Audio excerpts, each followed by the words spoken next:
Es un tema fascinante, Paco, el de las profecías, pero muy contaminado. Sí. Como bien dices, Internet está lleno de profecías Sí. y muchas veces no encontramos el origen. Es un tema que vende, que llama la atención y sobre todo que genera un miedo hacia que estamos pues ante el fin de los tiempos.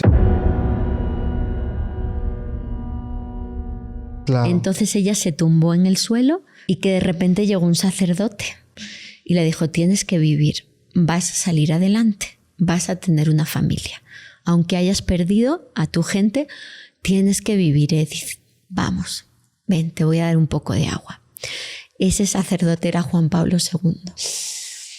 Y Edith fue aquel día al museo para decirle: soy Edith, ¡Wow! sobreviví, me casé, tengo hijos y tengo nietos gracias a que aquel día a las puertas del campo de concentración me levantaste y me diste agua. Las apariciones se dan, cada vez llega más gente, mes con mes, desde el 13 de mayo al 13 de octubre son ya miles de personas las que llegan a acompañar a esos pastorcitos. Sí. La gente no veía nada, pero eran los niños los que entraban en trance y hablaban con esta señora. Y esta señora les dio una información que les prohibió en un principio revelar. El intento de asesinato del Papa por parte del turco Ali Akka. Son famosas las imágenes de Juan Pablo II visitándolo en la cárcel, perdonándolo Wow. y abrazándolo. Que antes del fin va a llegar un personaje, ella no habla de anticristo, ella dice que es el hijo de la perdición. Y cuando yo leo la profecía del hijo de la perdición, Paco, te voy a ser honesta, lo identifico con una persona que vive hoy día, que es un gran magnate. Para mí está hablando de él.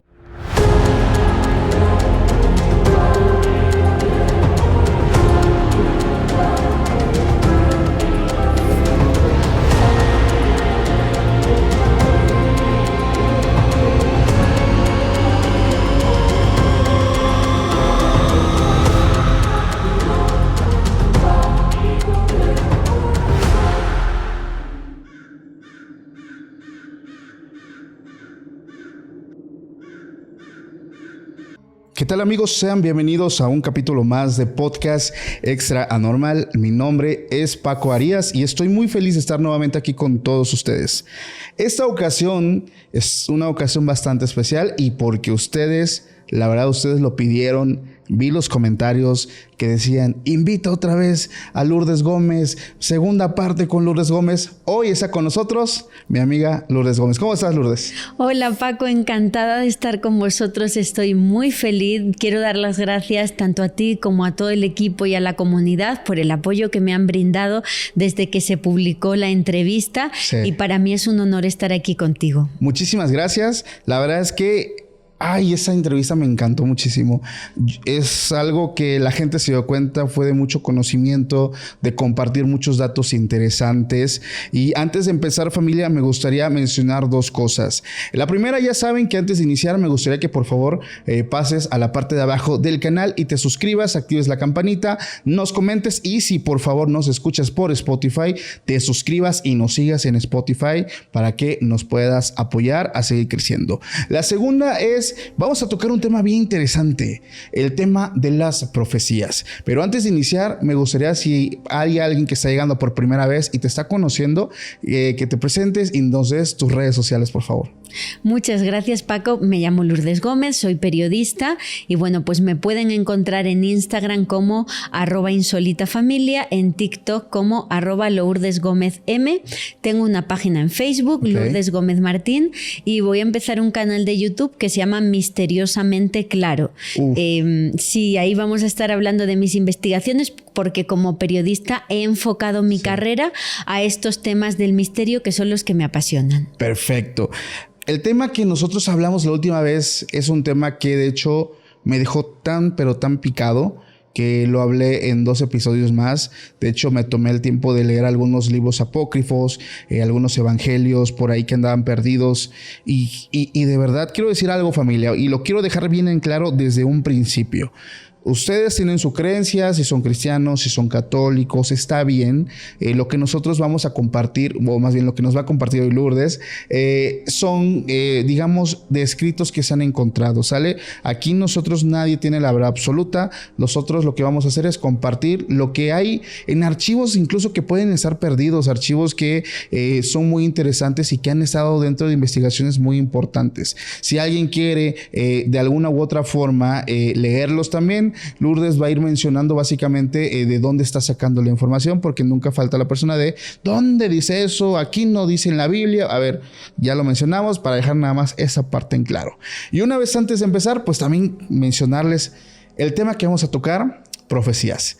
Las profecías, me gustaría dar un contexto de lo que yo creo, porque es un tema fascinante. De hecho, cada año me he dado cuenta que en internet, cada vez que iniciamos Año Nuevo, vienen como que estos videos por personas de, a ver, lo que dice Baba Vanga del 2025, lo que dijo Nostradamus del 2025, ¿no? Y empiezan el montón de profecías, y de hecho es un tema interesante porque incluso engloban series como Los Simpson, que también han, pues de alguna forma bien rara, predicho cosas que sí han pasado. Entonces el tema de profecías en general es un tema interesante, es un tema que genera mucha especulación. Las personas, incluso a pesar de que son como tal, pues sí, profecías, la gente las cree de una forma impresionante, al grado de que hay personas que incluso hubo por ahí una profecía que, de hecho varias, que hablaban del fin del mundo y la gente corría al súper a comprar papel higiénico y un montón de cosas. Pero en general, ¿tú qué nos puedes decir de las profecías, Lourdes? Antes de empezar a hablar de los temas que nos traes, ¿por qué también piensas que es un tema que no deja de ser interesante? Es un tema fascinante, Paco, el de las profecías, pero muy contaminado. Sí. Como bien dices, Internet está lleno de profecías, sí, y muchas veces no encontramos el origen. Es un tema que vende, que llama la atención y sobre todo que genera un miedo hacia que estamos pues ante el fin de los tiempos. Sí. En el seno de la Iglesia fundamentalmente hay profecía porque ya en la Biblia de manera oficial, sí, tenemos el género apocalíptico. Cuando hablamos del género apocalíptico nos referimos a las obras escritas que hablan de acontecimientos del futuro, sí, sobre todo relacionados con el fin de los tiempos. Okay. El género apocalíptico está presente en la Biblia porque uno de los libros, el Apocalipsis de San Juan, es precisamente una visión del fin de los tiempos, de cómo se van a desarrollar los acontecimientos cuando se precipite el fin del mundo y sobrevenga ese fin previo a la llegada de Cristo, la segunda venida de Jesucristo. Sí. Entonces, como base, sabemos que en la religión católica está presente totalmente el género de la profecía. Y también en el resto de religiones. No podemos olvidar que en el Corán también hay las profecías musulmanas sobre cómo será el fin y que muchos profetas, tanto de la Biblia como del Corán, son comunes. Hay muchos patriarcas bíblicos que también aparecen en el Corán y por lo tanto estamos hablando de un tema universal. Claro. Un tema que nos mueve porque al final todos queremos saber qué va a ocurrir en el futuro, sí, si vamos a vivir el fin. Es un tema que vende y más si te dan una fecha. Claro, es impresionante porque justamente lo mencionas. Ha habido muchas profecías, pero yo creo que las que siempre destacan son profecías del fin del mundo. Siempre son aquellas que causan demasiado ruido. De hecho, no nos vamos muy lejos. El tema del eclipse pasado del 8, fue el 8, ¿verdad? El 8 del 8 de abril causó de verdad, fue un evento impresionante, un evento hermoso. Ustedes lo vivieron. De hecho, ahorita me gustaría preguntarte cómo fue su experiencia, porque no me lo perdí en esas publicaciones. Pero fue un evento del cual se habló de una forma negativa impresionante, de que no es una señal importante del cielo, las señales que lo englobaba mucho con los 3 días de oscuridad, cosas que tienen que ver, pues básicamente con, como tú decías, con la segunda venida de Jesucristo, con el digamos, no el nacimiento, pero sí la toma de poder del famoso anticristo, que es algo de lo que también se ha hablado por mucho tiempo. Y es que yo he entrevistado a personas, y te lo voy a confesar, que me han asegurado y me han dicho nombres. El anticristo ya está. Y han hecho cuentas. Y a ver, eso es información que yo no lo estoy confirmando. Yo nada más cuento lo que a mí me dicen. Pero a mí me han dicho, el anticristo ya está. Es tal persona. Hoy tiene tantos años. Para el 2000 30 y algo, esta persona sube al poder y me mostraron algunas evidencias que sí están impresionantes, porque hablamos de una persona joven, la cual personas de gran poder, de élite, se le besan la mano, lo abrazan. La verdad es impresionante el ver, digo, puede que sea, puede que no. La verdad es que yo siempre le doy el beneficio de la duda a ese tipo de afirmaciones, pero lo que sí es que es una de las profecías, yo creo, apocalípticas más fuertes de los últimos tiempos. El tema de, porque incluso la misma iglesia en religiones como el catolicismo y el cristianismo han asegurado que ya estamos en los últimos tiempos. Así es. Ajá, el mensaje siempre es, ya el Señor viene, ya viene por su iglesia. Había una persona, una pastora que hace poco estaba yo escuchando que decía, estamos en principios de dolores, los dolores de parto, cuando empieza a desarrollarse la famosa tribulación, ¿no? Entonces vienen muchas cosas muy fuertes. ¿Tú qué piensas de todo eso? Y antes de eso también me gustaría que nos platiques cómo fue tu experiencia con el eclipse, porque sí, se ve que estuvo bastante padre, ¿verdad? Estuvo muy padre, amigo. Fíjate que tenemos el género apocalíptico en la literatura, que son esos libros revelados. Cuando hablamos de obras reveladas, estamos hablando de obras que son escritas por una persona, pero con asistencia divina. Sí. Se las están dictando, se las están revelando y dando a conocer a la humanidad. Esas personas, los que escriben, son un canal y al final las palabras no les pertenecen. Claro. Obras reveladas, proféticas, y por otro lado, acontecimientos o hechos proféticos. Sí. Por ejemplo, el eclipse que hemos vivido. Siempre se ha considerado históricamente, desde el punto de vista astrológico, que los eclipses son eventos astronómicos donde se mueve una gran energía y que normalmente son el preludio o la antesala de un cambio de era o de un acontecimiento negativo que estaría por llegar. Sí. Nuestros ancestros estaban totalmente convencidos de eso y creían que cuando el día de repente se convertía en noche, era porque el sol había sido tragado por un animal y que estaba teniendo una lucha muy fuerte allá en los cielos, y esto daba miedo. Eso, fíjate que también lo hemos vivido ahora con este eclipse. Mucha gente con pánico, gente que incluso no quiso salir a la calle, que se escondió en sus casas, que se metió debajo de las camas para que los niños no pudieran alcanzar a sentir la energía del eclipse. Y misteriosos personajes, Paco, déjame decirte que lo de los hombres de negro es algo más que una leyenda. Ahora que hemos estado en el norte de México, en la zona del silencio, hemos recabado testimonios de muchas personas que estaban asustadas y querían dejar de dar el servicio que habían contratado, con muchos viajeros que llegaban desde Estados Unidos y México para vivir el eclipse, y habían contratado comidas, guías y todo esto. Iban a dejar el dinero, ya no querían hacer el trabajo porque habían llegado hasta los ejidos misteriosos personajes asegurándoles que el cielo, que la tierra se iba a abrir y que iban a salir unos monstruos extraterrestres y que iban a acabar con ellos al momento de la oscuridad del eclipse. ¿Por qué hay personas que hacen esto? No lo sabemos, pero son personajes que aparecen para atemorizar a las personas y alimentarse de la energía caótica que se genera en este tipo de eventos. Eso lo vivimos, pero lo que es el evento, el eclipse en sí, fue un acontecimiento increíble.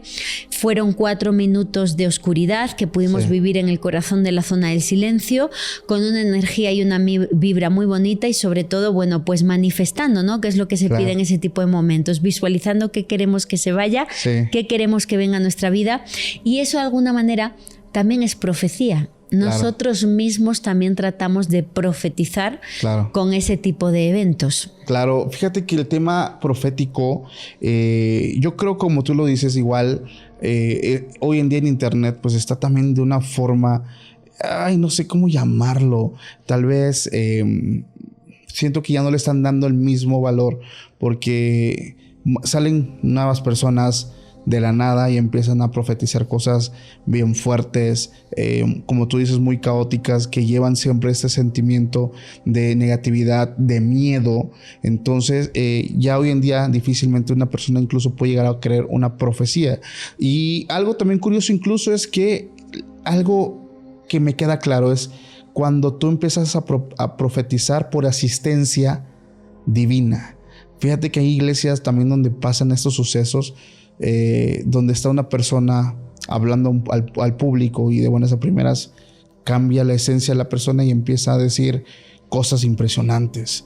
Empiezan pues sí, a profetizar acontecimientos, dan fechas e incluso algunos a profetizarle individualmente a alguien, porque alguien se te acerca y te empieza a decir, estás haciendo esto, estás haciendo el otro, deja de hacer esto porque te va a pasar eso. O sea, es como un sangoloteo. A mí me ha pasado mucho cuando yo asisto a este tipo de lugares donde las personas empiezan a profetizar de forma individual, y es impresionante muchas veces porque la persona que lo está hablando incluso es la primera vez que me está viendo, no me conoce y le da el clavo. Es importante lo que estás diciendo, el hecho de que la persona esté en un estado alterado de conciencia. Sí. Que la persona esté conectada con algo. Mi esposo, Johanan, que ha investigado mucho la profecía, habla de una mente maestra, sí, de algo, una fuente de información que no sabemos dónde está, pero que parece ser que determinadas personas con capacidades especiales pueden conectarse a esa fuente, sí, y sacar información. Sí. Como si tú metes un pendrive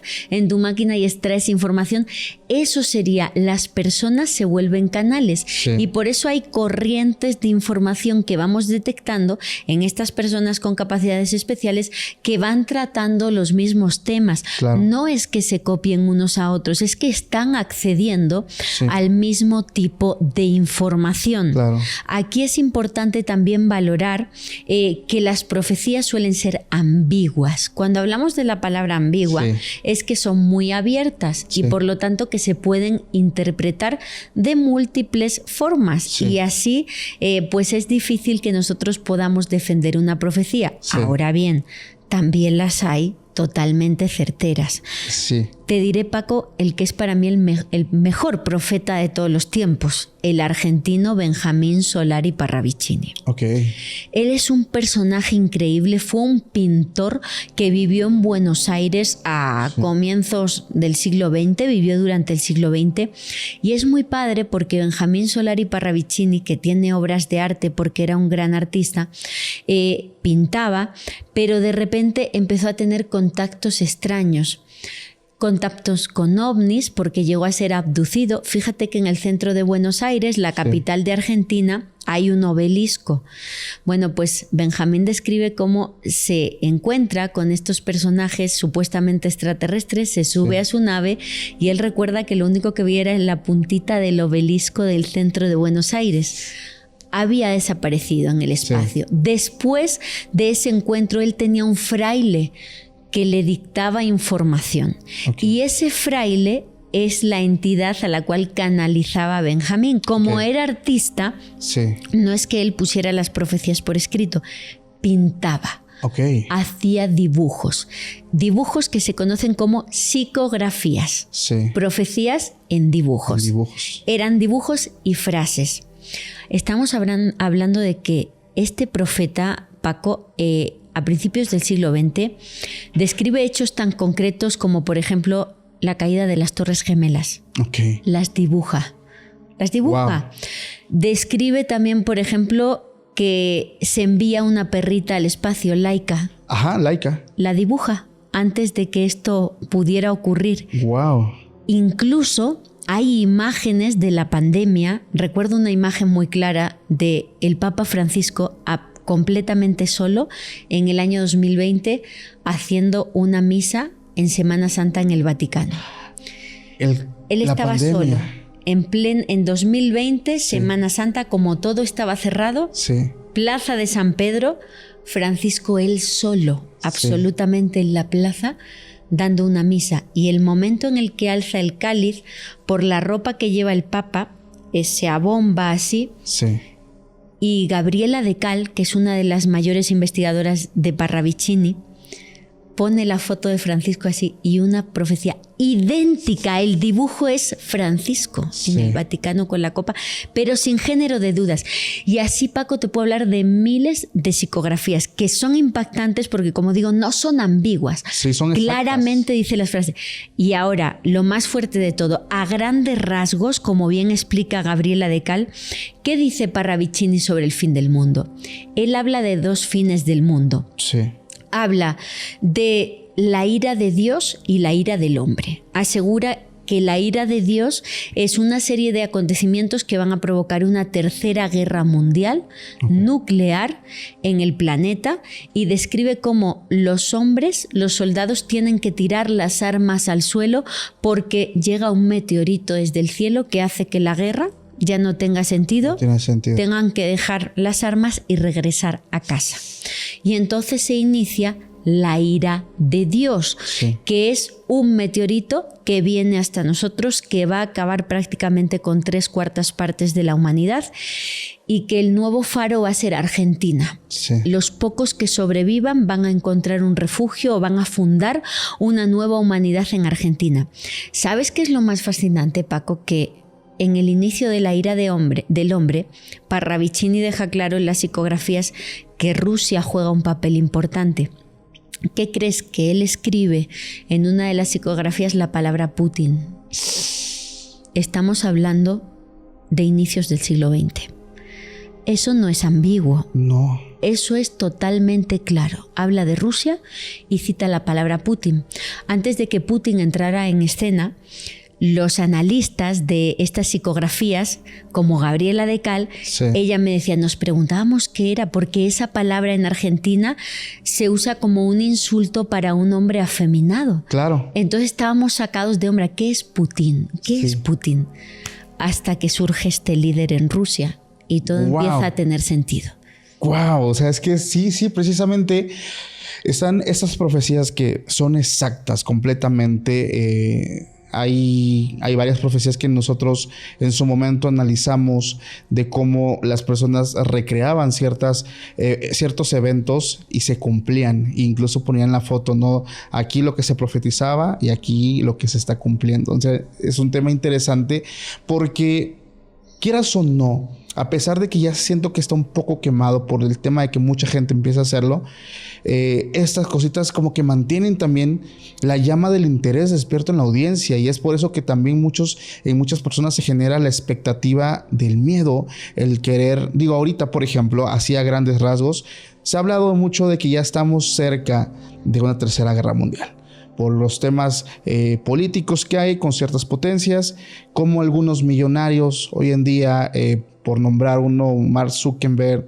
Elon Musk, están construyendo pues poderosos búnkers, ¿no? Subterráneos, que para albergar por así que una familia completa y vivan con todas las comunidades, están gastando o invirtiendo, como le quieran llamar, miles de millones de dólares. Entonces la gente genera el tema del por qué.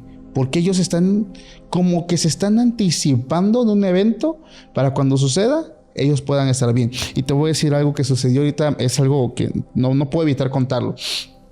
Hay una iglesia allá en Tuxtepec que se dio una profecía una vez. La persona que da la profecía lo sueña primero, y durante el servicio empieza a decir lo que empezó a soñar, pero como advertencia. Y fue muy fuerte porque la persona empezó a decir: vas a salir de tu casa y vas a morir. El aire te va a matar. El aire te va a quemar por dentro. Va a haber mucha muerte, padres, hijos. Y ella veía en ese sueño gente que sus casas estaban abajo. Al poquito tiempo, eso fue hace como, ¿qué te gusta? Unos 2-3 años. Entonces, ahorita pasa todo ese tema. Se hace viral lo de que ciertos millonarios están comprando búnkers. Y yo me quedo así como de, ok, a ver, es que si ya lo veo así, ya no me suena tan extraño, porque ella lo marca exactamente. La gente tenía sus casas debajo de la tierra. Ahí tenían pequeños sótanos, en el subterráneo vivía mucha gente y no podían salir a la superficie porque ellos morían. Está muy padre lo que describes, Paco, porque ahí estamos viendo los dos tipos de profecías. Sí. La visión, Sí. que es que la persona ve una imagen Sí. de lo que va a pasar y describe con palabras, no, pues he visto un edificio cayéndose, Sí. o he visto a las personas de esta manera, y luego se cumple. O, como decíamos, las palabras, Sí. lo que dicen de esa profecía. Pero ambas están muy presentes, ocurre. Y fíjate, hablabas de la parte negativa. Hasta incluso los profetas tratan de aportar a veces algo de luz en ese tipo de momentos. Sí. no cabe duda de que vivimos tiempos proféticos. Claro. Y en el caso de Parravicini, fíjate que el fraile con el que él tenía este contacto le dio incluso símbolos que había que usar en estos tiempos proféticos. Sí. En concreto, en muchas psicografías de Parravicini aparece una cruz que se llama la cruz orlada. Sí. Es una cruz que está rodeada por un sol. Aquí la vamos a compartir para todos para los amigos que nos estamos viendo, incluso que puedan hacer captura de pantalla. Ese símbolo, aseguraba el fraile que contactaba con Parravicini, que era un símbolo protector que iba a ayudar mucho en los grandes cambios planetarios y, como hablabas, en ese parto, supuestamente, en esos dolores de parto que está teniendo la Madre Tierra. Sí. Ese símbolo se ha analizado a nivel radioestésico con péndulo energético y se ha visto que es capaz de transmutar espacios donde hay energía negativa en energía positiva. Wow. Entonces estaría muy padre para que se lleven los amigos un recuerdo del podcast, que hagan captura de pantalla de la cruz orlada y que la tengan consigo, porque, como digo, pues la profecía muchas veces también trata, por así decirlo, de aportar algo de luz. O esa famosa frase, Paco, de las profecías están hechas para que no se cumplan. Claro. Hasta cierto punto no sé qué piensas tú. Yo creo que cuando las profecías son tan claras como las de Parravicini, significa que no puedes cambiar tu destino ni huir de él. Es que yo he escuchado dos cosas y una de esas es justamente como tú mencionas, que hay profecías que más allá de decirte lo que va a pasar es como, no sé si llamarlo como un augurio, de que es como algo tipo advertencia de, oye, esto va a pasar si sigues haciendo esto. Que te da todavía como la opción de decir, ok, estoy por mal camino, tengo que hacer otra cosa. Esa es una profecía que he visto mucho en ciertas iglesias.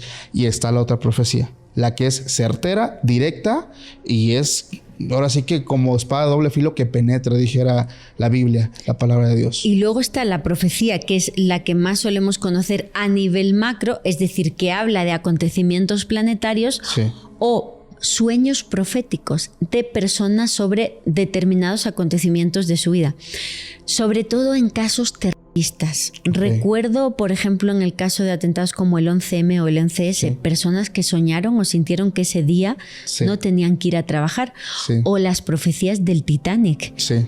Es de manera indudable, porque lo contaron los testigos después, que hubo personas, el propio director responsable de la White Star Line, de la empresa que construye el Titanic, iba a viajar con su esposa. Estamos hablando que era el barco más importante de su compañía, y en el último momento no fue, no por una conspiración, sino porque soñaron cosas muy feas con el barco y dijeron, no subimos.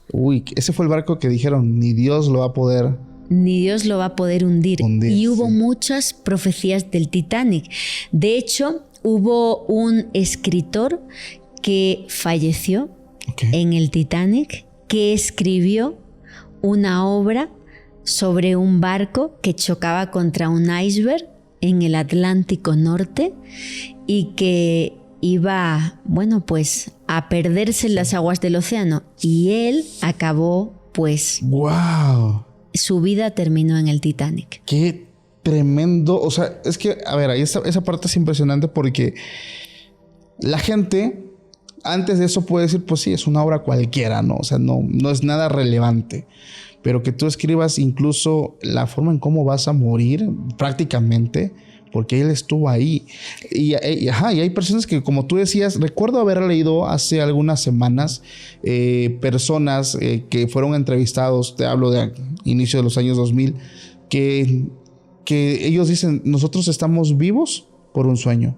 Porque hubo una entrevista, no recuerdo el nombre porque no tenía planeado hablar de él, un hombre, un varón, que dijo que en sus sueños le avisaron que no fuera a trabajar, hablando del evento de las Torres Gemelas. ¿Por qué hay ciertas personas que pueden recibir ese mensaje y otras que simplemente no? ¿Por qué crees? Pues yo creo que tiene mucho que ver con el desarrollo Sí. de las capacidades paranormales, parafísicas de esa persona.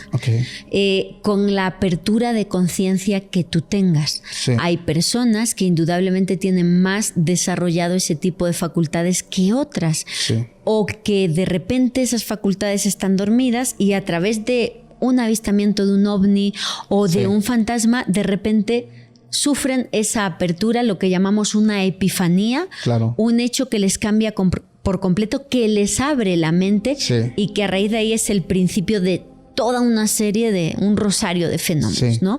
Y a partir de ahí es que pueden conectarse con esa mente maestra Claro. y extraer información. Pero como tú dices, hay acontecimientos malditos que parece que siguen Sí. atrayendo. Hablamos del Titanic. ¿Recuerdas lo que pasó este verano con el submarino Uy, que sí, explotó? claro. ¿Cómo se llamaba? Se llamaba Titán. Sí. Titanic, Titán, la obra también estaba relacionada con el nombre Titanic. Todo nos lleva a un mismo punto, ¿no? Sí. Son personas que querían ver los restos del Titanic, Claro. que se suben a bordo del Titán y que se desintegran por completo, ¿no? Wow. Entonces parece que hay ahí como algo Sí. que está marcando los acontecimientos y que quizá si tienes una apertura, un despertar de conciencia mayor, puedes conectarte con ello y ver, visualizar acontecimientos del futuro. Claro. O como decías, es importante el estado mental en el que tú te encuentres. Sí. Algo que nos pasó este verano. Nos llega una información por parte de contactados de Argentina, de personas que creen estar en contacto con entidades extraterrestres e incluso con entidades religiosas, Ok. videntes de la Virgen, que tienen a su vez contacto con unos monjes que viven completamente aislados en monasterios de piedra que hay en Grecia. Ok. Un monje en estado de contemplación, durante varias horas meditando, de repente se conecta con una entidad que se identifica como la Virgen de Fátima y que le dice que en octubre de 2023, en los primeros días de octubre de 2023, va a ocurrir algo, el inicio del fin. Un acontecimiento relacionado con pues tema militar, tema de guerra, que iba a precipitar todos estos acontecimientos del fin. Esto es verano de 2023. La información le llega a mi esposo, a Johanna, Sí. se hacen programas, lo damos a conocer. Nadie se imaginaba que los primeros días de octubre de 2023 iba a estallar el conflicto en Gaza, en la guerra entre Israel y Palestina. Fue una sorpresa, todo Claro. estaba tranquilo, había un festival de música, nadie se imaginaba que pues jamás fuera a tener las armas que tenía y que fuera a atacar a Israel. En agosto, Sí. julio-agosto de 2023 ya estaba profetizado por un monje de clausura griego. Y sobre todo yo recuerdo mucho esa noticia porque al ser Israel, al ser la Tierra Santa, como es conocido por muchísimas personas creyentes, incluso por profecías que también están descritos con el tema de Israel. Recuerdo que muchas iglesias, como que fue como un foco de alerta, ¿no? Por el tema de que, o sea, ya está sucediendo, pero que, o sea, eso es como un monje lo había de alguna forma predicho o como lo venimos hablando, profetizado.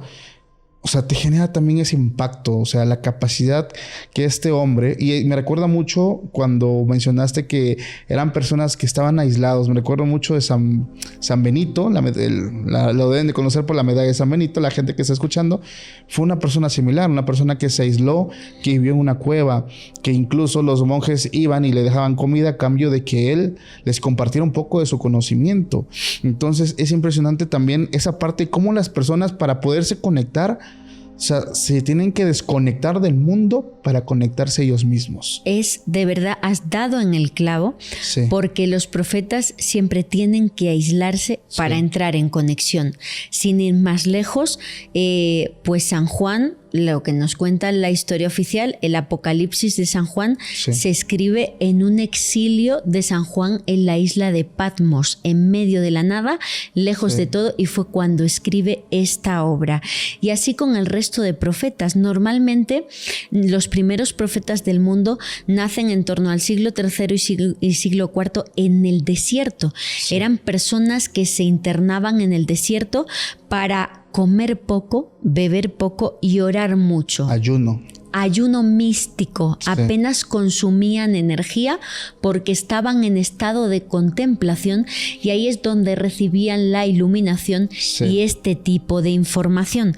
En el caso de los artistas pasa lo mismo. Cuando Parravicini estaba creando sus obras tenía que abstraerse de este mundo, entrar en conexión y empezar a dibujar y a escribir. Y las personas que hoy día están haciendo profecías es porque, como tú dices, tienen que desconectarse de esta matrix, de esta realidad, y entrar en otro canal, en otra sintonía, para bajar esa información. Sí, y fíjate que este hecho es tan importante.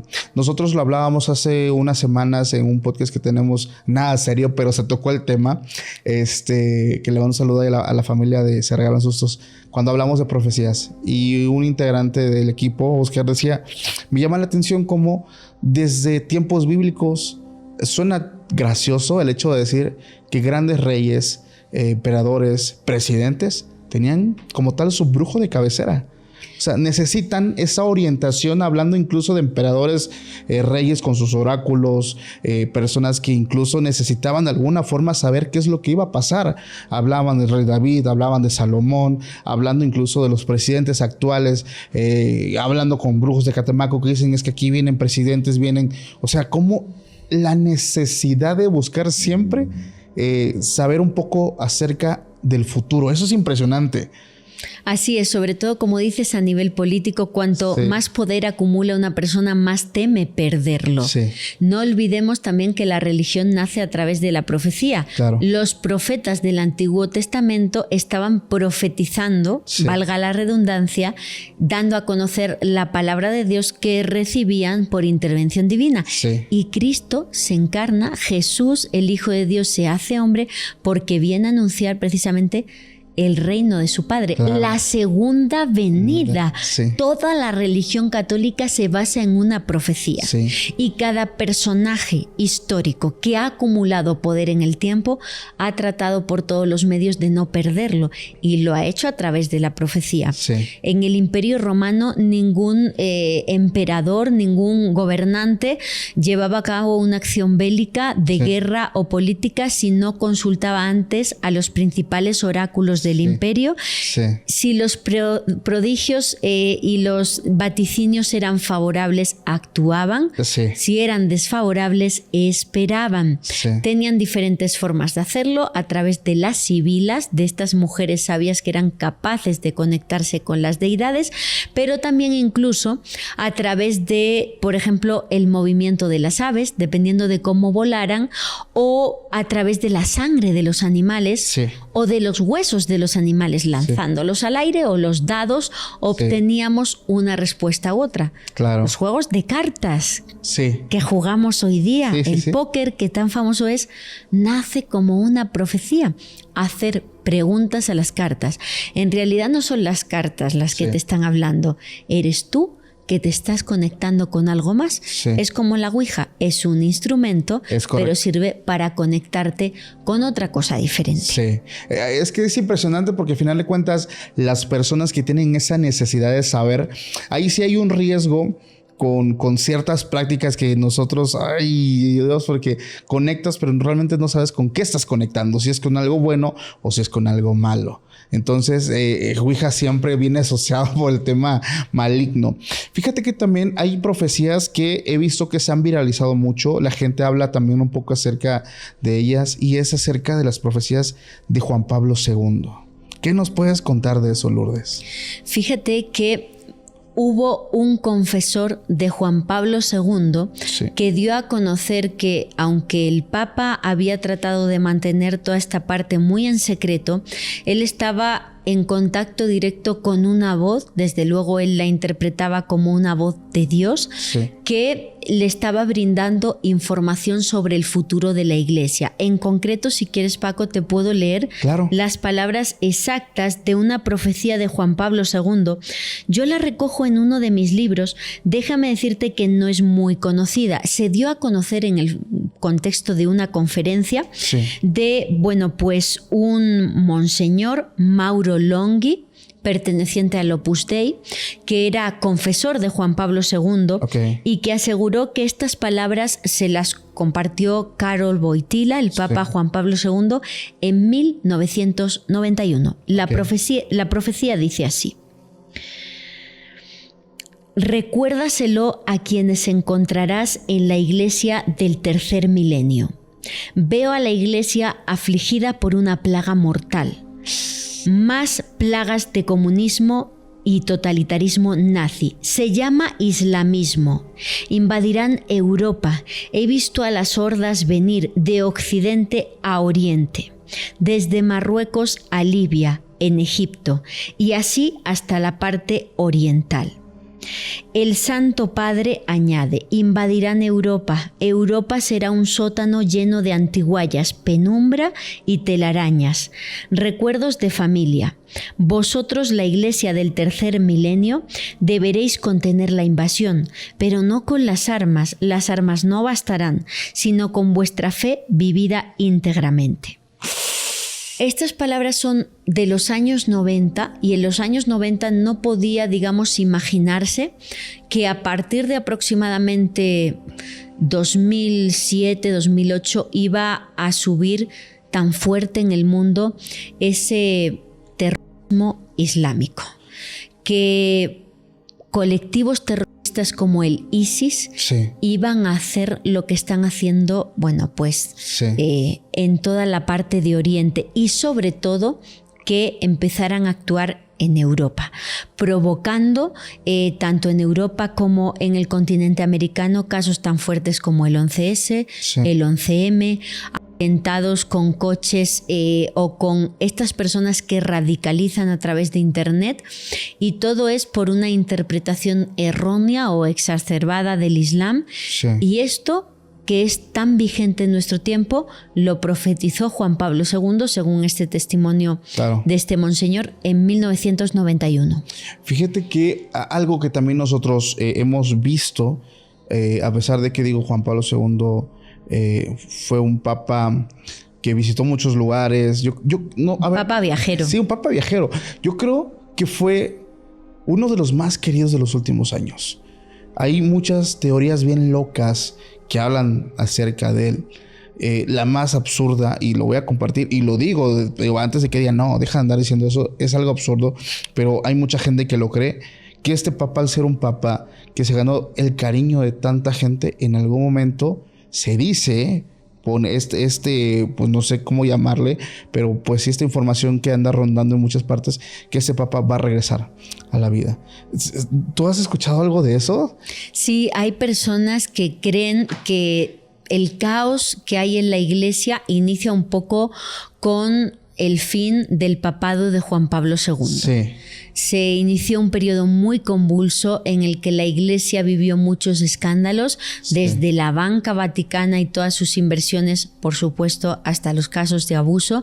Y todo eso son cuestiones con las que han tenido que lidiar tanto Benedicto XVI como el actual Papa Francisco.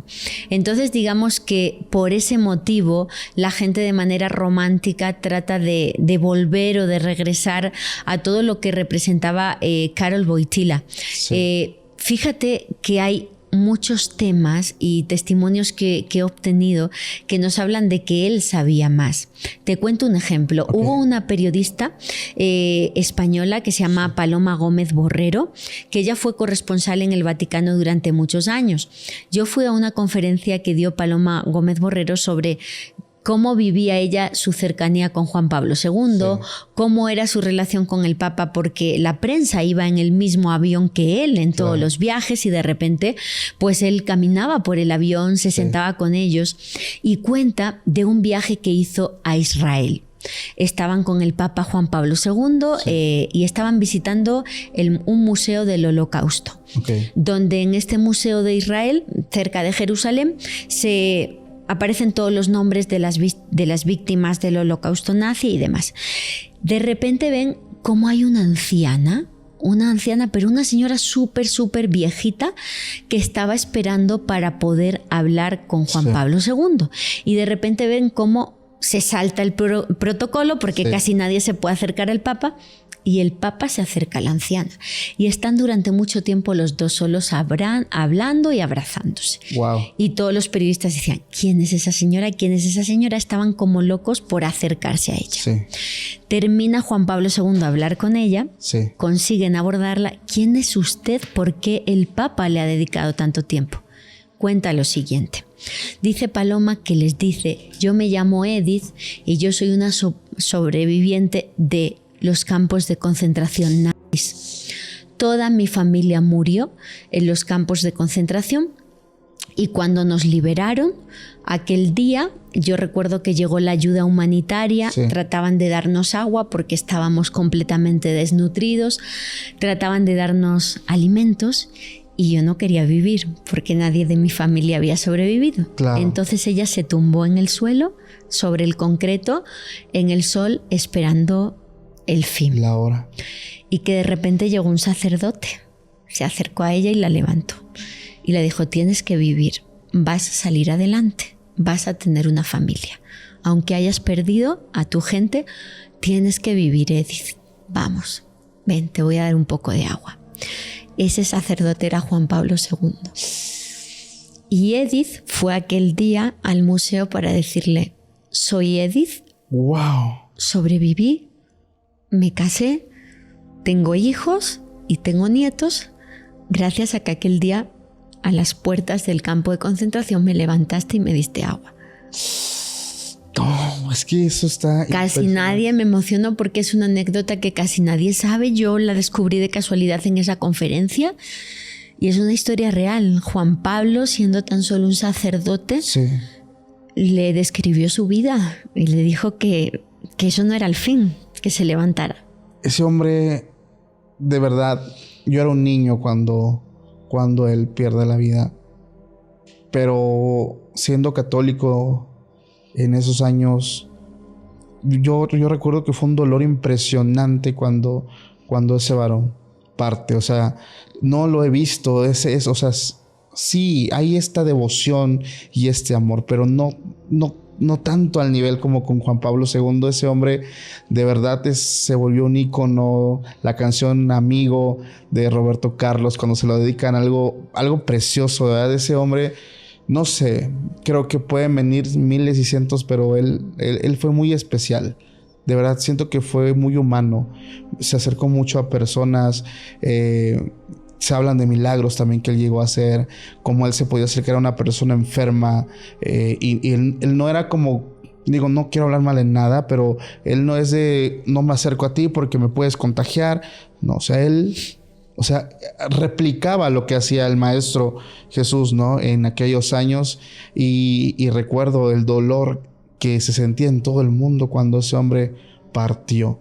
Miles y millones de personas orando afuera del Vaticano, con sus velas, familias completas elevando plegarias, y cuando dan la noticia todos llorando. O sea, fue algo impresionante, de verdad. Y fue yo creo que fue un mensaje, y su trayectoria, y lo último que nos da a nosotros, pues es el amor también, ¿no? Uno de los mensajes más hermosos, y que se vuelve a repetir a lo largo de la historia con Jesús, con diferentes personas, incluso en diferentes religiones, que su mensaje, más allá de cualquier cosa y de decir esta es la religión correcta, no, es ama a ti, ama a tu prójimo, haz cosas buenas. O sea, yo creo que eso es lo más importante que uno debe de tener en cuenta también, y no desviarnos a lo mejor, porque a veces vemos tantas cosas y nos perdemos realmente el mensaje principal. ¿Por qué? Porque nos dejamos guiar por otras cosas que no van al caso.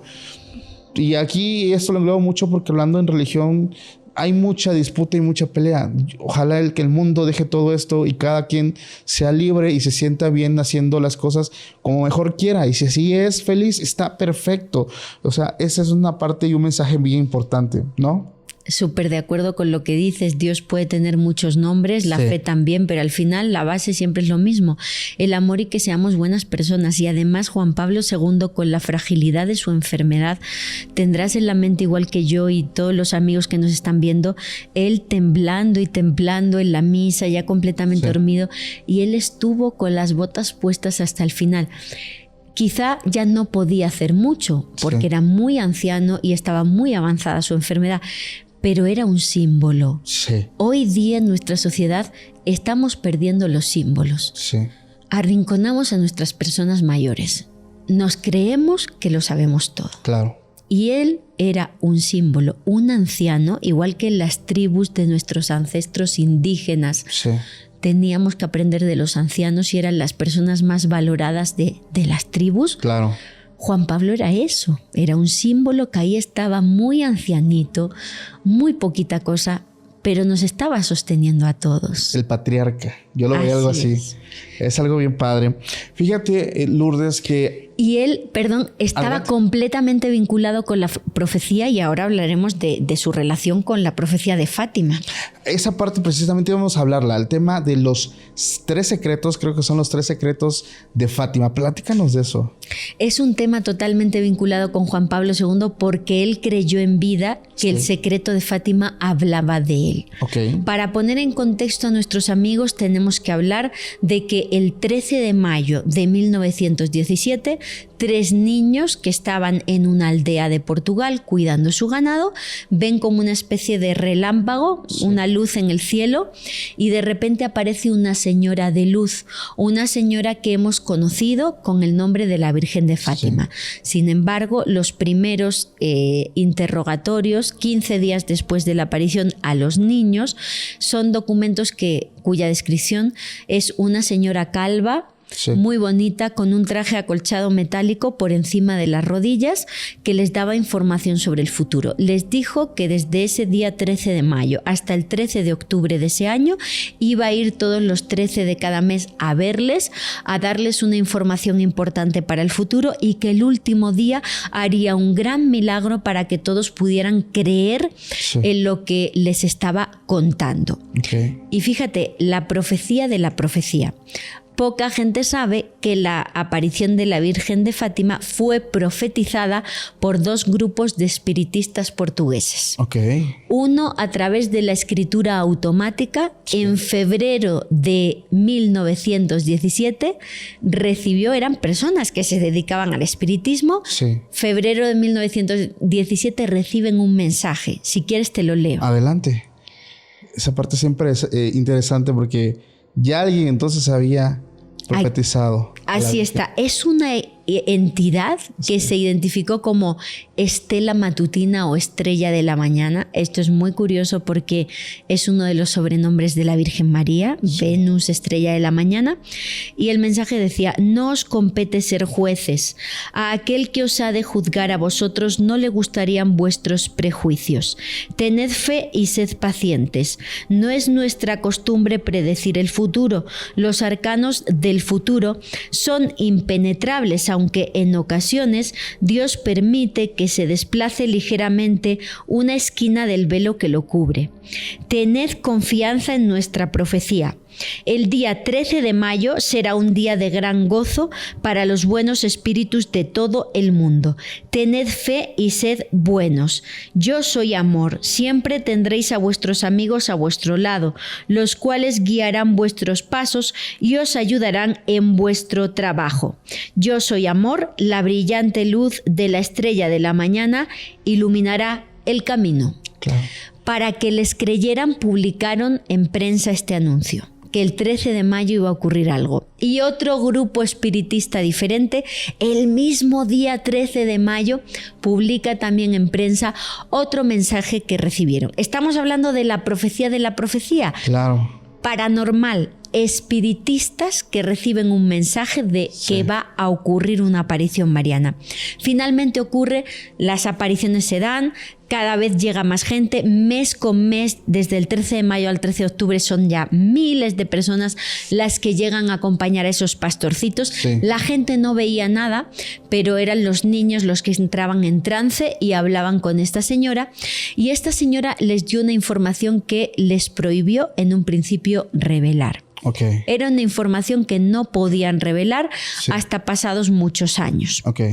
El día 13 de octubre de 1917, pues se produce un milagro multitudinario, un objeto volador no identificado que se aparece ante 40.000 personas, seca de forma instantánea la ropa de la gente, que estaba lloviendo a mares, y se confirma que algo importante había ocurrido ahí.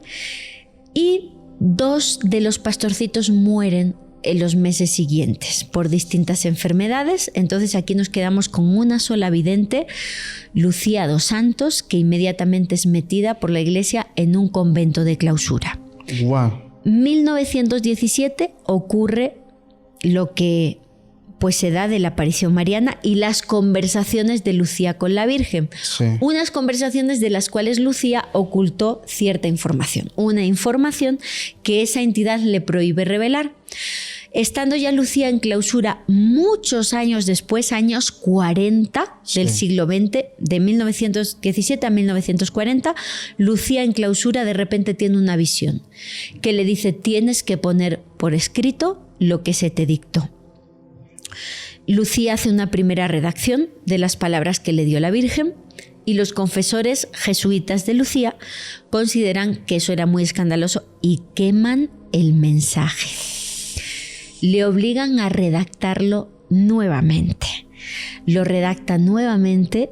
Entendemos que lo que Lucía dijo que eran unas palabritas secretas se convirtió en más información por la manipulación de estos confesores. Claro. La información se lacró, se selló y se dijo que todavía no se podía revelar. Esa información la tiene el obispo de Fátima, que la envía al Vaticano. El Papa Juan XXIII la lee y dice que él no quiere ser profeta de calamidades, la vuelve a ocultar, la vuelve a sellar y tenemos que esperar hasta el papado de Juan Pablo II para conocer la información. En concreto del tercer secreto. El mensaje se dividió en 2. Okay. La primera parte sí se dio a conocer. El primer y segundo secreto eran, en primer lugar, que le había profetizado esta persona, esta entidad, que los otros 2 videntes iban a morir pronto, que les quedaba muy poco tiempo de vida. Esa sería el primer secreto. Y después era una profecía de visión. Les mostraron el infierno y también profetizaron el fin de la Primera Guerra Mundial. Estamos hablando de 1917, todavía faltaba un tiempo para que terminara la Primera Guerra Mundial, por lo tanto sí era profecía. Sin embargo, no lo podemos asegurar porque el secreto se da a conocer después de que terminara la guerra. Y se quedó solo el tercer secreto. Del tercer secreto se ha dicho de todo, Paco. Se ha dicho que eran los abusos en el seno de la Iglesia, se ha hablado de que describe el fin del mundo, pero Juan Pablo II sorprende a todos al dar a conocer el mensaje en el año 2000, pero todo se precipitó en 1981. En concreto, el 13 de mayo de 1981, el Papa Juan Pablo II estaba en el Vaticano, en San Pedro el Vaticano. Estaba una multitud muy grande, era el aniversario de la Virgen de Fátima, una virgen que él seguía mucho, y de repente sufre un disparo. Atacan al Papa, lo disparan, el Papa está a punto de fallecer, el tirador huye por la plaza del Vaticano, lo frena porque una monja se interpone. La monja se llamaba Lucía, igual que la profeta de Fátima, Lucía, y cuando Juan Pablo se recupera en el hospital de ese disparo, lo primero que pide es que le lleven el secreto, que le lleven el sobre con el secreto. Lo lee y él está convencido de que lo que muestra esas palabras es el atentado que él había sufrido, el intento de asesinato del Papa por parte del turco Ali Akka. Son famosas las imágenes de Juan Pablo II visitándolo en la cárcel, perdonándolo y abrazándolo. Sí, ese hecho fue impresionante. Lo recuerdo, digo, no me tocó a mí, pero se habló muchísimo. Y entonces, en el año 2000, decide Juan Pablo II abrir el sobre en público en la ceremonia de beatificación de los pastorcitos en Fátima. Encarga al cardenal Angelo Sodano que salga ante la multitud y abre el sobre con el tercer secreto y lee lo siguiente. Este es el tercer secreto, Pa. Dice, después de las dos partes que ya he expuesto, hemos visto al lado izquierdo de Nuestra Señora, un poco más en lo alto, a un ángel con una espada de fuego en su mano izquierda, centelleando emitía llamas que parecía iban a incendiar el mundo, pero se apagaban al contacto con el esplendor que Nuestra Señora irradiaba con su mano derecha dirigida hacia él. El ángel, señalando la tierra, con su mano derecha dijo con fuerte voz: penitencia, penitencia, penitencia. Y vimos en una inmensa luz que es Dios, algo semejante a como se ven las personas en un espejo cuando pasan ante él, a un obispo vestido de blanco. Hemos tenido el presentimiento de que era el Santo Padre. También otros obispos, sacerdotes, religiosos y religiosas subir a una escabrosa montaña en cuya cima había una gran cruz de troncos toscos, como si fueran de alcornoque con la corteza.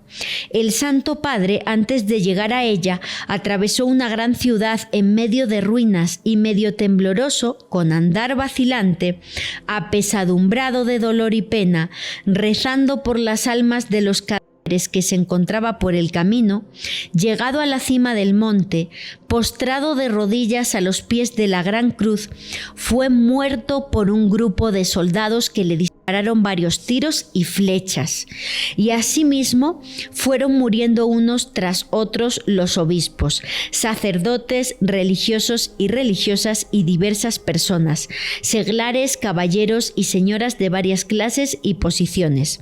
Bajo los dos brazos de la cruz había dos ángeles, cada uno con una jarra de cristal en la mano, en los cuales se recogía la sangre de los mártires y regaban con ella las almas que se acercaban a Dios. Ese es el supuesto tercer secreto de Fátima que se revela en el año 2000 porque el Papa Juan Pablo II está convencido de que está describiendo su intento de asesinato en el Vaticano. Wow. Sin embargo, la polémica sigue a todo lo que dar. Hay mucha gente que piensa que el tercer secreto de Fátima sigue oculto, que la Iglesia no lo ha dado a conocer porque es demasiado fuerte, que estaría relacionado con los abusos. Sí. Y me llegó una información en el año 2020 por parte de gente muy dentro del seno de la Iglesia, donde se asegura que existe una carta de Lucía dos Santos, la vidente de Fátima, al Papa, narrando punto por punto cómo sería el fin. Y que uno de esos puntos era lo que sucedió en el año 2020. Y que había una lucha muy fuerte en el seno de la Iglesia sobre partidarios de dar a conocer la carta de la hermana Lucía y partidarios de no darla a conocer. Desde luego, por el momento pensamos que pues esa información sigue oculta. Es que la gente no me va a dejar mentir. Cuando hablamos de temas que tienen que ver con el Vaticano y con toda la historia de la Iglesia, y lo digo con mucho respeto, se hablan de muchos secretos que no han sido revelados y que no van a ser revelados realmente, que se guardan en grandes bibliotecas y que solamente ciertas personas tienen acceso a ella. Entonces se puede hablar de muchísimas cosas, de muchísimas especulaciones. Híjole, y es muy feo y muy fuerte al mismo tiempo, porque si es un mensaje a la humanidad en general que pueda hacer un cambio y causar un impacto, imagínate dónde puede llegar a estar oculto, ¿no?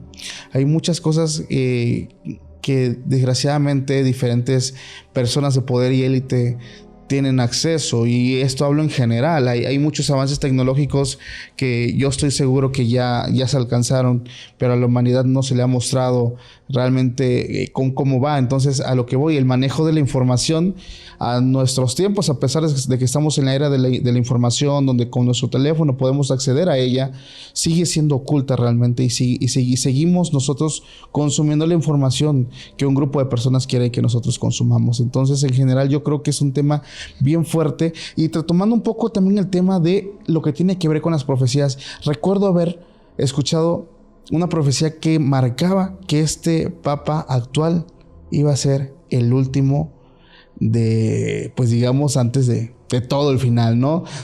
Yo sé que tú sabes muchísimo más de todo esto. Así es, Paco, son las profecías de San Malaquías, la lista de los papas de San Malaquías, que es una información que se da a conocer en el siglo XVI, porque la leyenda cuenta que permanecía oculta en una biblioteca del Vaticano desde el siglo XII, que es la época en la que vivió San Malaquías, que apenas se encuentra nuevamente en los archivos vaticanos en el siglo XVI y que es dada a conocer en esta fecha.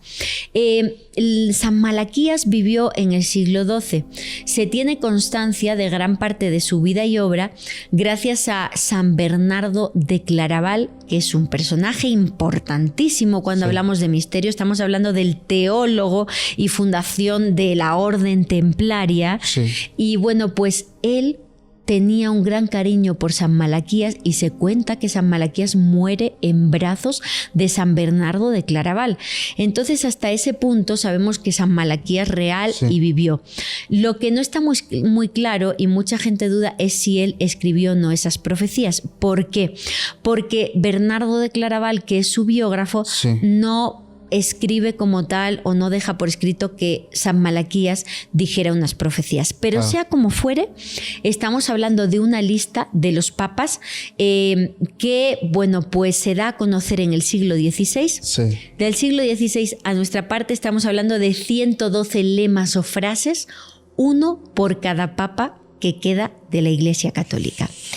¿Qué crees que hemos llegado al 112? El Papa Francisco es el 112, el lema es Pedro el Romano y hay mucha gente que piensa que es el último Papa de la Iglesia, que estamos viviendo tiempos proféticos y no sabemos si por el fin del mundo o por los escándalos de la Iglesia que está a punto de terminar la Iglesia como institución. Si quieres podemos repasar las frases. Hay mucha gente que duda de las profecías de San Malaquías porque del siglo XVI para atrás los lemas de cada papa son muy exactos y otros que dicen que del siglo XVI para adelante que hay que buscarles mucho las vueltas. Yo soy una convencida de que son frases reales porque cuando tratan de argumentar que es que hay que buscar frases raras, yo veo algunas muy claras. Te las voy a leer a ver qué piensas tú. Normalmente las frases, Paco, están relacionadas con el pueblo en el que nacieron los papas o la ciudad o el país o el escudo nobiliario o su nombre como papas. Y tenemos algunas tan interesantes. Déjame que te diga que las encuentro aquí, que las tengo apuntadas. Híjole, es que el tema recuerdo mucho cuando hablábamos de Nostradamus, que igual creo que fue la persona que afirmó que ya el Papa actual iba a ser básicamente el Papa, pero como dices, no dices del final de qué, del mundo, de la Iglesia, o sea, queda bien abierta la posibilidad de pensar muchas cosas. ¿A qué se refieren? Así es. Por ejemplo, a ver si a ti te parece que esto es ambiguo, ¿no? La correspondiente al Papa Juan XXIII es descrito ese Papa, según el lema, como pastor y navegante. Y fíjate que Juan XXIII fue patriarca de Venecia, que es una ciudad fundamentalmente de navegantes y que además en sus escudos nobiliarios, precisamente por esa vinculación con Venecia, Juan XXIII aparecía un barco. Entonces, para mí, o sea, pastor y navegante, me parece que sí coincide, no me parece nada ambigua. El caso de Pablo VI, su lema es Flor de las Flores, y en el escudo nobiliario de este papa hay 3 flores de lis. Por ejemplo, a mí no me parece ambigua ni arbitraria. Tenemos el caso de Juan Pablo I. El lema que le corresponde es de la mitad de la luna. Y tenemos que tener en cuenta que él era un sacerdote de la diócesis de Belluno, que significa literalmente en italiano bella luna. Tampoco me parece arbitrario. Tenemos el caso de Juan Pablo II. Es de labore solis, el que trabaja pues con el sol o el que trabaja arduamente. Tenemos a un papa sumamente viajero y además se asegura que en tanto en su nacimiento como en su muerte hubo eclipses. en distintas partes del mundo en aquellas fechas. No me parece nada arbitrario. Y nos vamos, bueno, pues con Benedicto XVI, cuyo lema es la gloria del olivo. Tampoco me parece arbitrario si tenemos en cuenta que pertenecía a la orden benedictina. Ajá. Y que el emblema de los benedictinos es un olivo. Sí. La gloria del olivo. Y el último, el lema 112, que es Pedro el Romano. Ese es el correspondiente al Papa Francisco. Y bueno, se asegura en este caso que habría una vinculación porque él se ha vinculado mucho con San Francisco de Asís, su labor hacia los pobres. San Francisco además fue el primer estigmatizado de la historia. Sí. Francisco elige su nombre por San Francisco de Asís, su segundo nombre era Pedro. Entonces, también con respecto a Romano, a pesar de que el Papa Francisco viene de Argentina y es castellano hablante como nosotros, su papado se ha caracterizado porque ha usado y ha impuesto el italiano, siempre se expresa en italiano, escribe en italiano y quizá pues esa parte de Pedro el Romano. No lo sabemos, lo cierto es que las profecías de San Malaquías son esos 112 lemas y que el número 112 termina la lista con el actual papa. Ay, Dios. La gente va a pensar que ya estamos casi no sé, a poco tiempo, como dicen algunas personas de diferentes religiones, ya está cerca la venida del Señor, ya estamos en los tiempos finales, ya viene el famoso arrebatamiento, ¿no? De que van a estar dos mujeres y se va a quedar una. Entonces, de verdad son cosas bien impresionantes. Las profecías, siempre que yo me pongo, no sé, esto es involuntario, siempre que yo me pongo a leer profecías de diferentes profetas, me generan a lo último una sensación de temor. O sea, soy honesto con esa parte. ¿Por qué? Porque te anticipan de un futuro totalmente que no tienes ni la menor idea de lo que va a suceder, pero hay personas que te están asegurando lo que se viene. Me da pena por mi hija porque soy madre, pero yo, después de leer tantas profecías, Paco, yo sí creo que vivimos tiempos proféticos, que estamos viviendo el principio del fin. Y no lo digo porque sea una alucinada y diga, ay, no, es que he leído muchas profecías y las que más me impactan, bueno, ya os he dicho, son las de Parravicini, pero también las que nos llegan de la más remota Edad Media, del siglo XII, donde hubo una profusión, una explosión de profecías de personas que estamos hablando de una época muy lejana a la nuestra y describe tan bien hechos de nuestro tiempo, Paco. Por ejemplo, los llamados profetas del Rin, que es un río de Alemania, y en Alemania hay una tradición profética importantísima. Yo he leído un libro de José María Sánchez de Toca, que es un militar español. Fíjate qué curioso. Él, su labor como militar en España, le mandaron, era analista geopolítico, que estudiara las profecías de la gente del Rin en Alemania para ver si coincidían algo con lo que estábamos viviendo en nuestros tiempos. A nivel militar le encargaron estudiar las profecías y él descubrió hechos impactantes que puso por escrito en ese libro, Los profetas del Rin, donde habla, por ejemplo, profecías de esta época, cuando las mujeres se vistan de hombres, cuando las mujeres se pongan pantalones, cuando los hombres se vistan de mujer, cuando cambien de sexo. No estoy atacando a nadie, yo respeto todo. Solo digo que eso está pasando en nuestro tiempo. Claro, la concordancia que tiene una cosa y otra. Recuerdo que había un experimento del cual hablé mucho.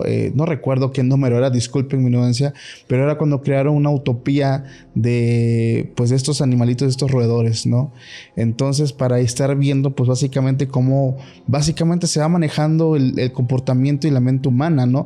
No sé si es el universo 25, discúlpenme, no lo tengo exacto, pero estaban viendo cómo al principio de todo, en la utopía, estos animalitos se reproducían a lo loco, tenían grandes familias y fueron viendo cómo iban avanzando los días y había cambios en su comportamiento. Hubo momentos donde las hembras ya no se querían embarazar, donde los machos dejaban de seguir a las hembras, donde los machos se juntaban solos entre ellos, llamados los guapos, donde las familias se juntaban, ya no tenían hijos. O sea, de pasar a tener muchas, o sea, es impresionante cómo cómo la gente y este universo aterró a estos científicos de ver, digo, en ese entonces pues no lo sabían, pero hoy que estamos nosotros viviendo estos últimos días, estos últimos años, que tal vez no sé si lo sean, pero me atrevo a decir que sí, los últimos tiempos, mejor dicho, vemos esa transformación, ¿no? Cuando decían, no, pues mi abuelito tenía 7, 8, 12 hijos.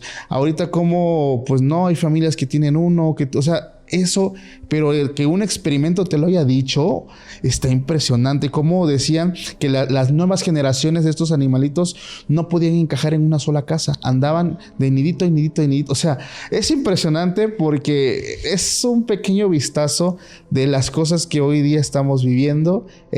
Como tú dices, yo no ataco a nada, ni a nadie, ningún grupo, pero simplemente es comparar lo que se hizo hace muchos años en un experimento y lo que estamos viviendo hoy en día. Así es, los profetas del Ring hablan, por ejemplo, siglo XII, de que llegará un momento y que todavía falta mucho tiempo para ello, que habría una gran hongo, como una gran seta, que envenenaría el aire y que solo iban a sobrevivir los que se encerraran y se metieran un poco bajo tierra y no consumieran el agua del exterior. Wow. Fíjate lo que dicen en el siglo XII. Dice, solo sobrevivirán los que beban o coman de unas cajitas metálicas, latas. Está describiendo comida enlatada. Y ahorita, siglo XII. Y ahorita están saliendo los nuevos alimentos de comida enlatada que tienen un tiempo de vida de muchísimos años.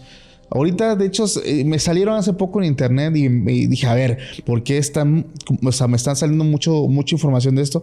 Y lo que logré ver así de rápido no son el típico alimento que conocemos, que están, o sea, sí vi ese alimento en lata, pero vienen con un nivel de conservación sumamente extremo. O sea, te hablo de muchos años.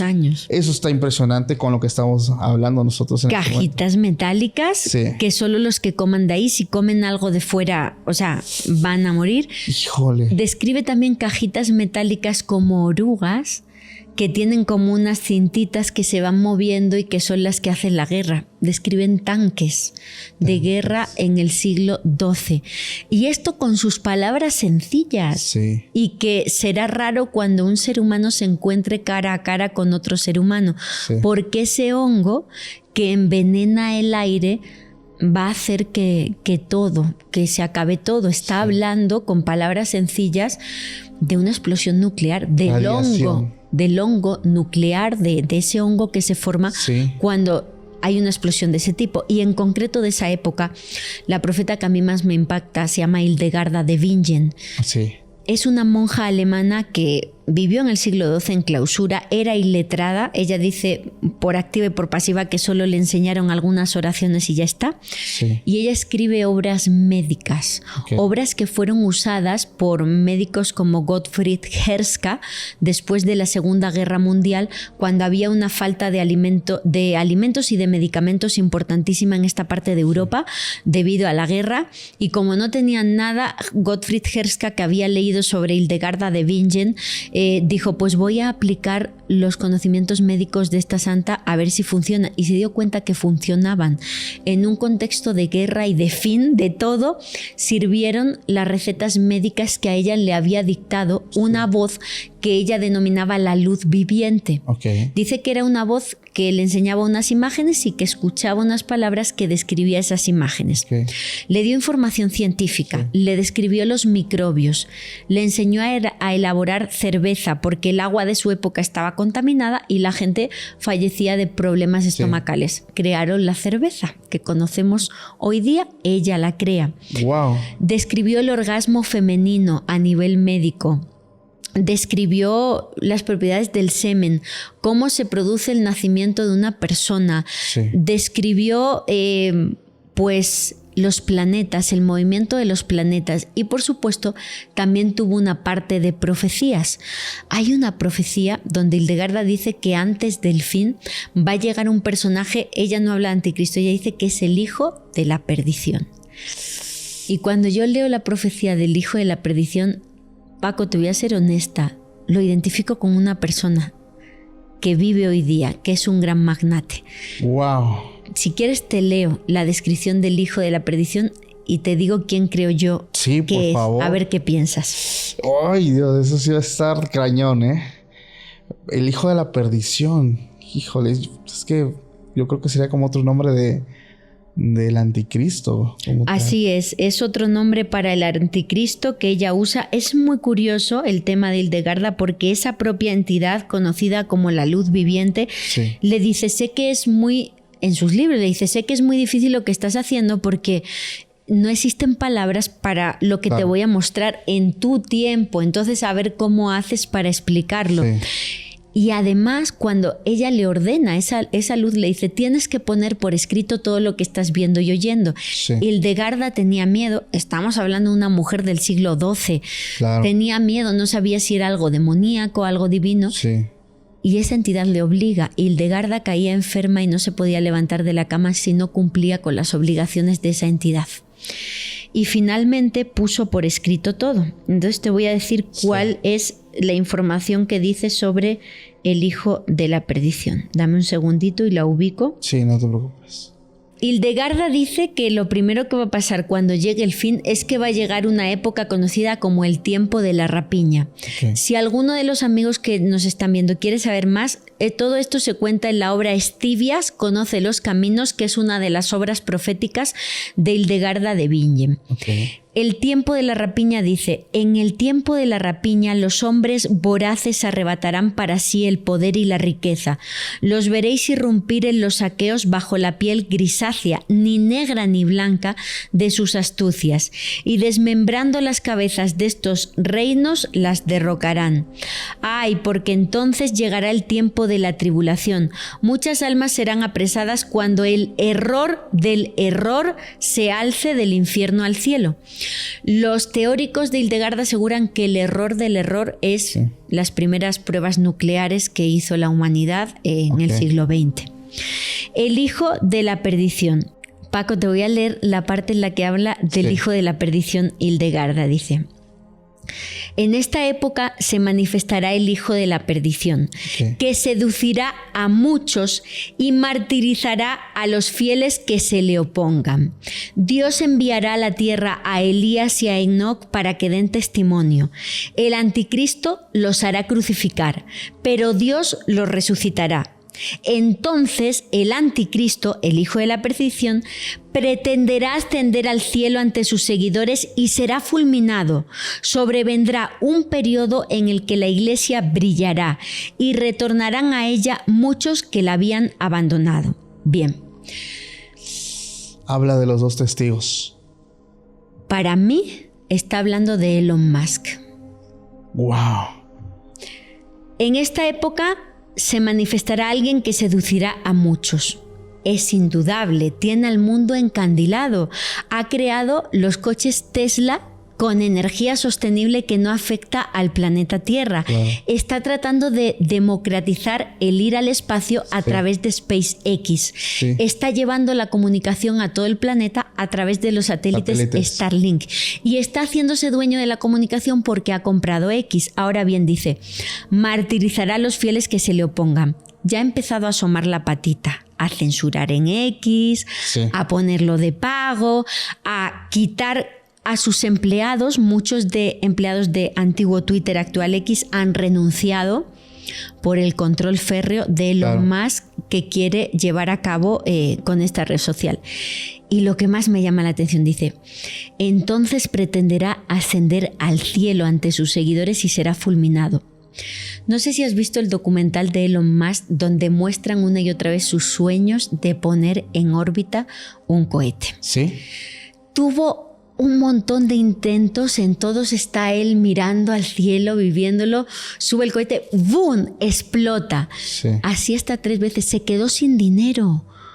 Hasta en 3 ocasiones le explota el cohete en el cielo. Ha tenido que hacer un montón. Y aún así, si seguís las noticias de SpaceX, muchas le salen rana. Muchos de los intentos que hace explotan. No se sabe por qué.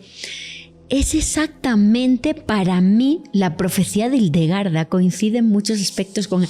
Puedo estar equivocada, es una interpretación muy personal, pero yo la leo y me recuerda mucho a él. Y es que a final de cuentas, Elon Musk Cuando nosotros hemos hablado de temas que tienen que ver con el anticristo, su nombre es el número 1 en cuanto a personas que se piensa que puede llegar a ser el anticristo.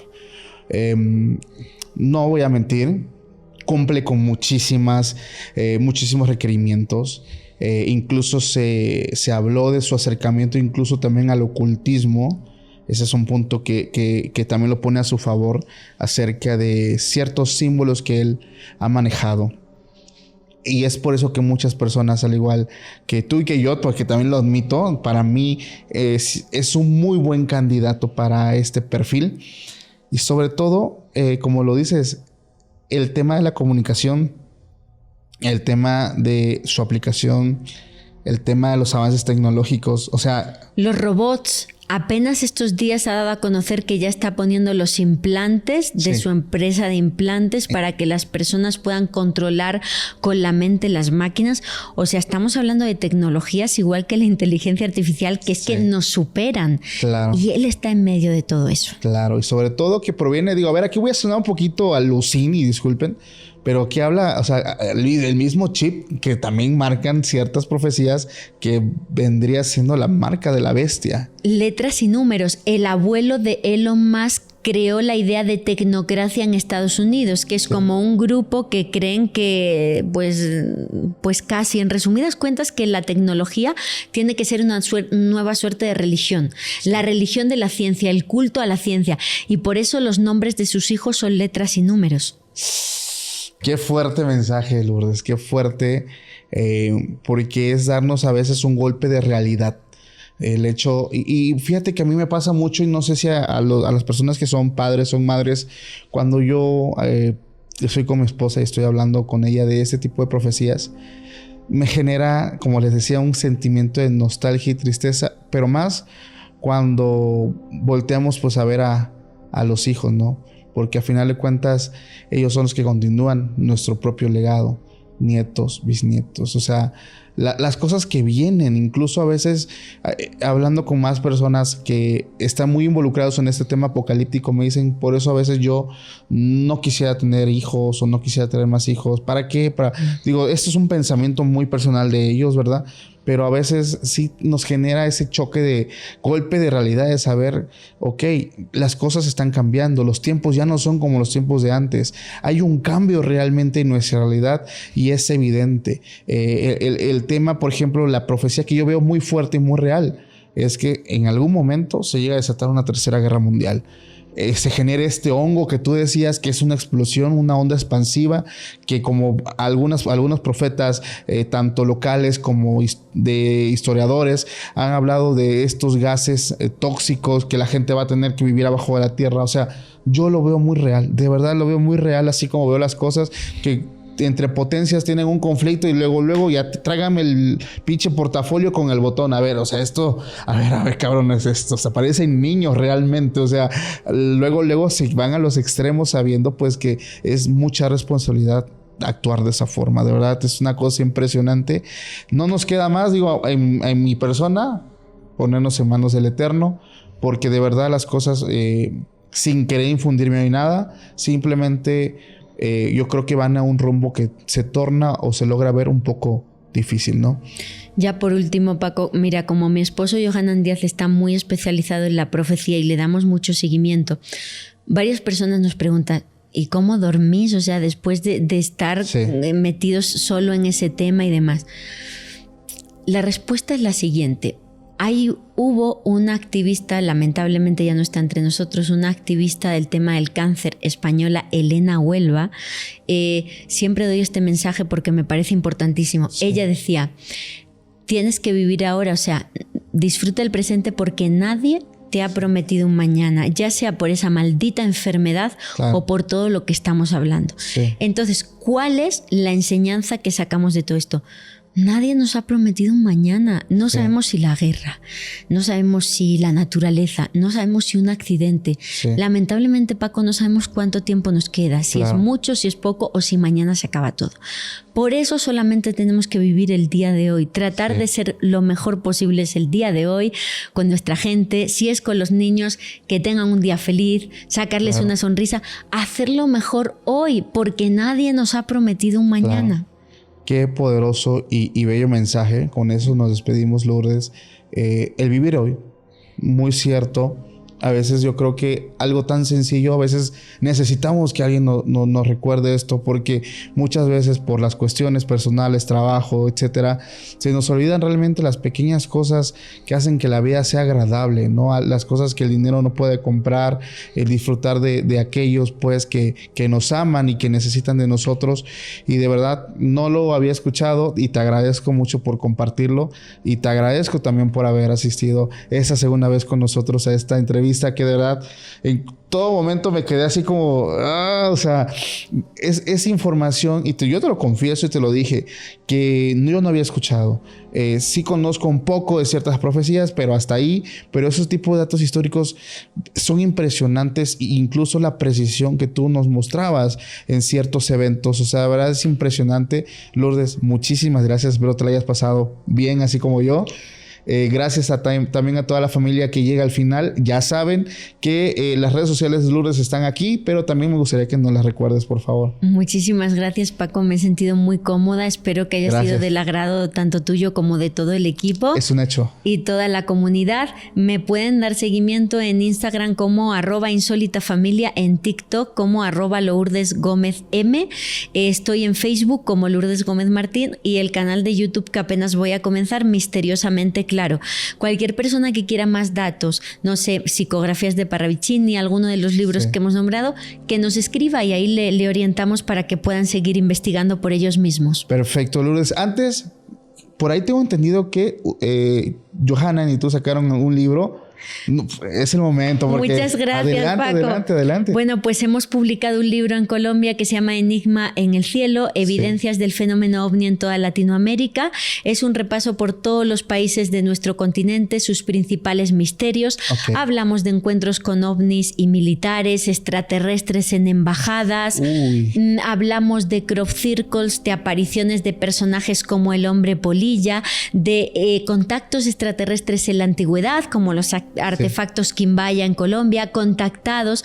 Es un resumen que cualquier persona, bueno, pues que de manera amena y tranquila, no tiene por qué saber nada de estos temas, pueda entender, y se puede comprar desde cualquier país. Para Colombia en la página web El Tiempo, para el resto del mundo desde la página web Busca Libre. Muchas gracias, Paco. Lo voy a comprar porque son temas que me encantan también.